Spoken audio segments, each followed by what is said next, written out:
Манай бөөнөр хэрхэн нэгдэж, нэгтэрч, хамтарч ажиллаж болох вэ? Ямар ирээдүй харагдаж байгааг гэдэгт харагдсан. За хоёр дахь шат бол өнөөдрөөс эхлээд биднес дотоод ажиллаа бөөгөн ёс зүйгээр хийж байгаа. Энэ бол манай бөөгийн үндсэн хууль гэж ойлгох хэрэгтэй. Тийм учраас та бүхэн маш нарийн анхааралтай хандаж энэ асуудлыг зэгцлэн гэж итгэж байна. Бидний энэ хөгжлийн явцад бол саалж нийлэх процесс олонтой гарах байх. Энэ бол зүй ёсны асуудал. Гэхдээ одоо Тэнгэрийн улаач гэдэг нэг л ус учраас бид бас эндээс гарлаач гэсэн явж явсаар тэгэл тоонд орж ирнэ гэдгийг би хатуу ойлгож байна. Тийм учраас одоо манай бөөгийн хөгжлийн явцад гарч байгаа янз бүрийн одоо бас зөрчил тэмцэл нэгдэл нэгтрэл бүхэл процесс амдад хэмжээ явах байхаа. Тийм учраас одоо энэ зүй ёсоор явж байгаа гэж одоо ерөнхийдөө шийдвэр ойлгож байна. Ингээд сандаа бичиг ууц тусна өгсөн байх шүү тийм. Тэрийг энэ ёс зүйн бол та нар ёс зүйн энэ холбогдолтой энэ сандыг төслийг та нар өөрсдөө аваарай. Сандаа бичгэнд цаас тусна өгөн тэр цаасан дээр та нар сандаа өгнө. Гэхдээ энэ хилцүүлгийн үйл явц шүү тийм ээ. Зөвхөн өнөөдрөө дуусчих юм биш. Би та нар хэлсэн энэ ёс зүйн манай бөөгийн баримтлах бол улсын хуулиар үндсэн хууль учраас бид энийг олон талаас нь маш сайн одоо барин судалж ингэж үзэх хэрэгтэй юм шүү.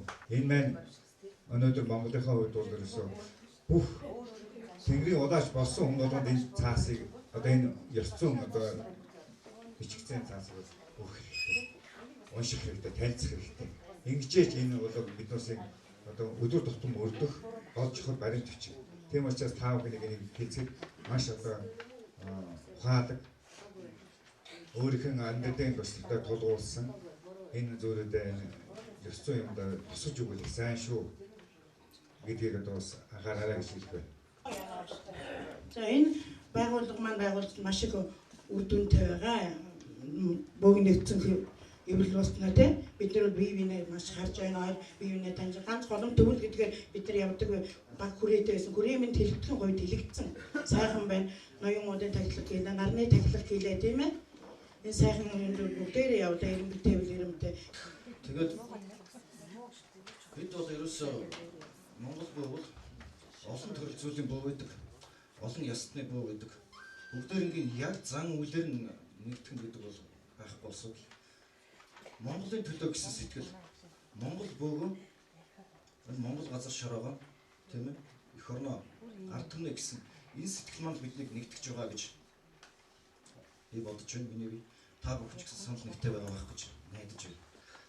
Энэ нэгдсэн эвлийн ёс зүйн хуралдаан одоо үнэхээр зөв зүйтэй зүйл. Энэ бол нийгмийн захиалгаар ард түмний захиалгаар үүсэж байгаа нийгмийн шаардлагаар үүсэж байгаа зүйл гэж бодож байна. Одоо хар зүрхний хөх нуурт манай мянган бөөнөр цугларч эзэн хааныхаа 850 жил яваг хамгаас түрүүн одоо тэмдэглэсэн энэ бол бахархалтай үйл явдлаа.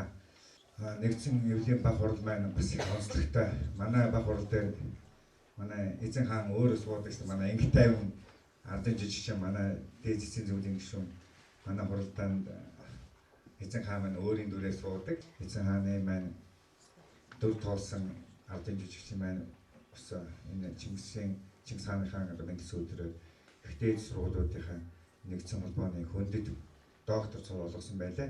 Тийм учраас хамт олонныхоо өмнөөс бас Англи тайванда энэ баярыг минь дэвшүүлэн адам цаашдынхаа ажил амьдралд нь одоо улам их амжилтыг хүсэн өрөөрөө гэж бодож байна. Тэгэхээр үнэхээр 12 дугаар сарын 14 монголчуудын бахархлын өдөр гэж тунгалсан. Тэгэхээр үнэхээр бид түүхэн бодохоор одоо үнэхээр бахархад бидний одоо манай удаан зарим агуу их бахархлын өдөр мөн юм аа. Хүнүү сүнүүгийн үед Монгол төртөө энэ бөөгийн одоо ёс дэглэмийг анхлан санаач төрийн хэмжээнд хүргэсэн энэ удаан зайрангаараа бид зайрангаараа бахархаж байна. Монгол төрийг дэлхийн том бүрэн болгон эзлэх тэр их үйл явцад хамгийн одоо голлох оройд гүйцэтгэж исэн удаан зайрангаараа бахархаж байна. Манжийн төрөмгөлийн үед Монголын одоо уламж чанараа авч үлдэхийн төлөө тэмцэж олон зуугаар амь насаа алдсан тэр удаан зайрангуудаараа бахархаж байна. 1921 оноос хойш бүгд 8 дахь улс тунхаснаас хойш бас шашингүй үзэл дэлгэрэнээс хойш Монголынхаа төрд бас зүтгэж хүн ардын төлөө зүтгэж явсан хэлмэгдлийн одоо бас халуун талхинд өртсөн бас олон 10 удаан зайрангаараа бид бахархаж байна. 60-аад оноос хойш өөрийнх нь өмнөд хийсэн бөөгийнх зан үүдийг хийхин төлөө хийж ирснийг төлөө өөрийнх нь одоо амьдралаа шорон гамд өнгөрөөсөн боловч энэ бөөг бидний гарт хүрэж өгсөн хүрэж явчихсан бас удаан зайрангаараа бахархаж байна. 90 оноос хойш Монголын бөөг бас өнөөгийн бидний гарт татгуулж өгсөн одоо голомт түүнийг дойрсон олон бөөгийн байгууллагуудын хийсэн ажил энэ хийжсэн ажлыг бидний гарт татгуулсан удаан зайрангаараа бахархаж байна. Өнөөдөр Монголын төрийн өмнө Монголын нийгмийн өмнө тулгамдсан асуудлыг шийдвэрлэхийн төлөө хуран зугдарсан удаан та бүхнээрээ бахархаж байна. Манай эвлийн ажил улам цаашаа дэлгэрэн бадрах болтугай. Монголын бөөгийн нэгдсэн эвлийн одоо энэ урамшуул бол биднээс энэ өнгөрсөн хугацаанд тахилгатай холбоотой учраас нэг уншиж танилцуулъя.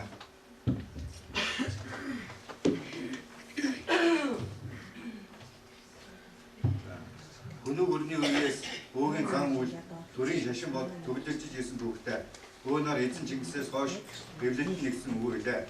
Монголын түүхэн дагуудаа монголчуудын оюун санааны энэ үеийг бий болгох үндэсний бахархад Монгол огштой хөгжүүлэх гэсэн нэгэн сэтгэлээр Монголын бөөнөр болон судлаас сүлгтэн одыг нэгтгэж чадсан Монголын бөөгийн нэгдсэн эвлийн түүхэн гавьяа юм а. Эзэн Чингис хаан Монгол гүрний байгуулсан түүхэн үеэс хойш олон зуун жилийн дараа 500 гаруй бөө нэгдэн цуглаж ноён уудын их тахлыг зохион байгуулсан түүхэн үйл боллоо. Монголчуудын автан өдгий басгуул болсон ноён уудын тахлыг зохион байгуулсан болон бөөгийн шашнаа хөгжүүлэхэд Зайрын Чимбатаны оруулсан хувь нэмэлт зүтгэл Монголын түүхэнд болон хойшлогдсон мөнгө рүү өгөх болно. Мөнгө тэнгэр эзэн Чингис хааны ивэх болтугай. Монголын бөөгийн нэгдсэн эв.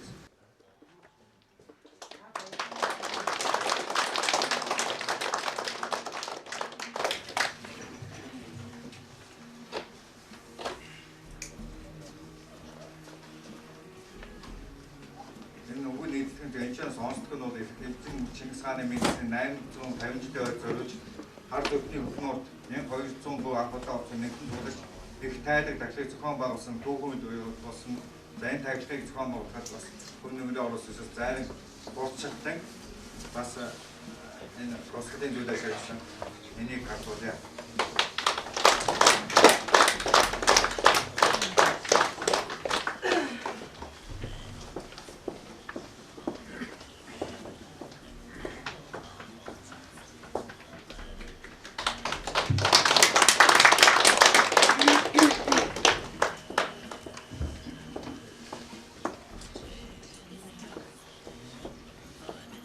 Монголын бөөгийн нэгдсэн эвлийн баг хуралдаан 4-р хуралдаан хэлснийг мэдэгдэг.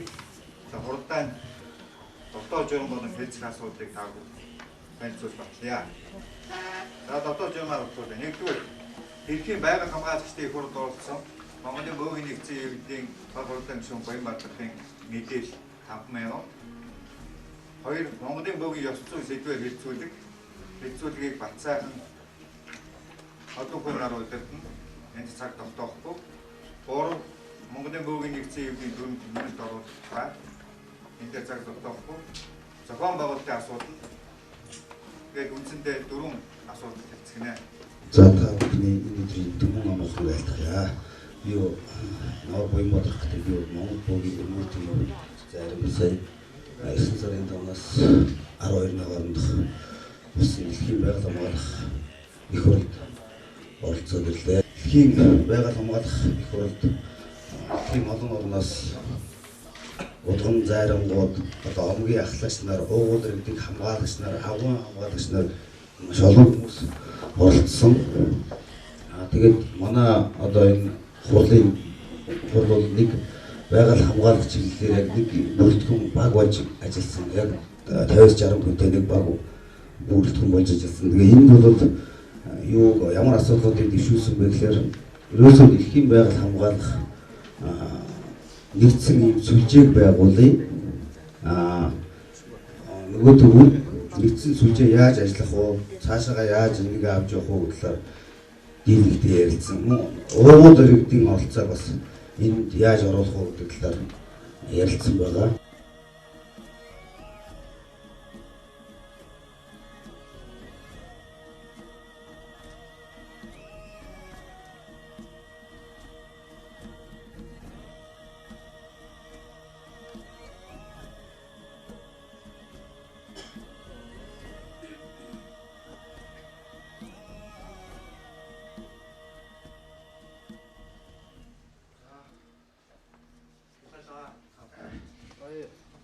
Залбирсан залбир, хүссэн хүсэлт, гуйсан гуйлтын мөнх тэнгэр хүлээн авах болтугай мөнх тэнгэр гэсэн.